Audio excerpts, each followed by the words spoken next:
Assalamu alaikum and good evening. Thank you so much to Salam and the entire MPAC family. Thank you, Congressmember Liu, and congratulations to Romana. It's truly an honor to be here with all of you, and on a day when we are marking the birthday of our Prophet sallallahu alaihi wasallam. This award, more than recognizing me, is an affirmation that we are building beautiful connections in New York City between the city and Muslim New Yorkers. Building a bridge, the theme of this conference, is only needed when there are two land masses that want that connection, that want to be connected. So I want to credit New York City Muslim communities on the one hand, and Mayor Bill de Blasio on the other, for your openness to engagement and stronger relationships. Without that desire, I would not be here, and there would be no bridge. A bridge, also, as we know, has two anchors or end bearings. I'm grateful to God that I have my faith and spirituality as one of those anchors. I'm also grateful to my family, who have gotten used to not seeing me very often, but they offer their unconditional love and nurturing. Thank you. In my first week on the job as senior advisor, and this was back in June of 2015, I got a call from the office of the chief medical examiner. They wanted my help to develop more culturally responsive services for Muslims in New York City. For those who don't know, the CME office handles autopsies, which are legally required in the event of criminal or unexpected death. They knew in the ME office that the Islamic rule is burial within 24 hours, and we have a religious objection to autopsy. The ME had dealt with a family who were objecting to the autopsy, and it ended up delaying the burial because they all had to negotiate. Lawyers got involved, and as we know, when lawyers get involved, things take a lot of time. So they were calling me because they wanted to avoid having to go through that in cases where families were objecting, if possible. So we've been working together to create a system and a process that would counsel families who object, and it would also educate the ME offices, hospitals, and precincts on Muslim burial laws.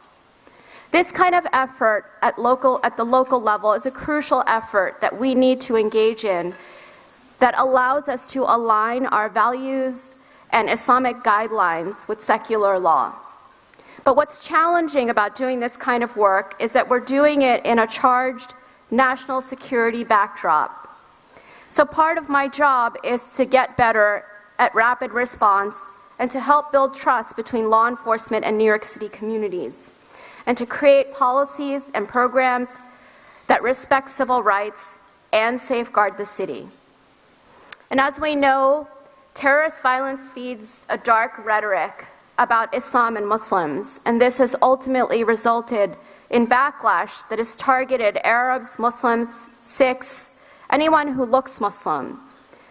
Through public safety and Know Your Rights forums, we've been educating New Yorkers about their rights to identity safety, protection from discrimination, and their rights as immigrants.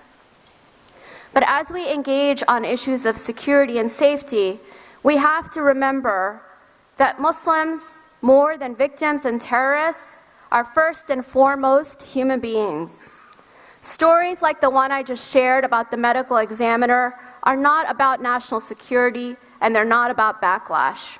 Muslims have stories about living their lives as everyday New Yorkers, as everyday Americans. And that's the story that I'm most interested in and that I think we need to work together to uplift.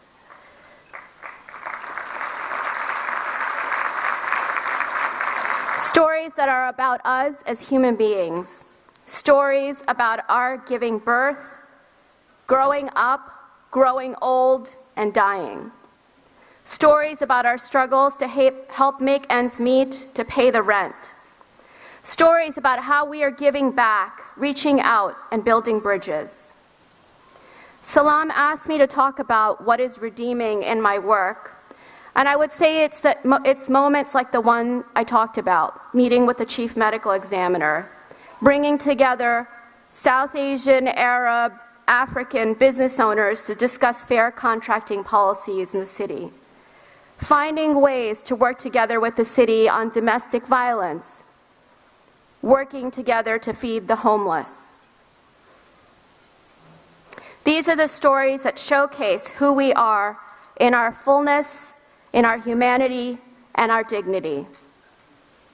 I am so grateful to have this opportunity to do this work on behalf of Muslim New Yorkers and Muslim Americans and Muslims worldwide in one of the biggest, and I won't say the best, but maybe I'll say the best cities in the world, and to work for Mayor Bill de Blasio, who is one of the most progressive and visionary leaders today.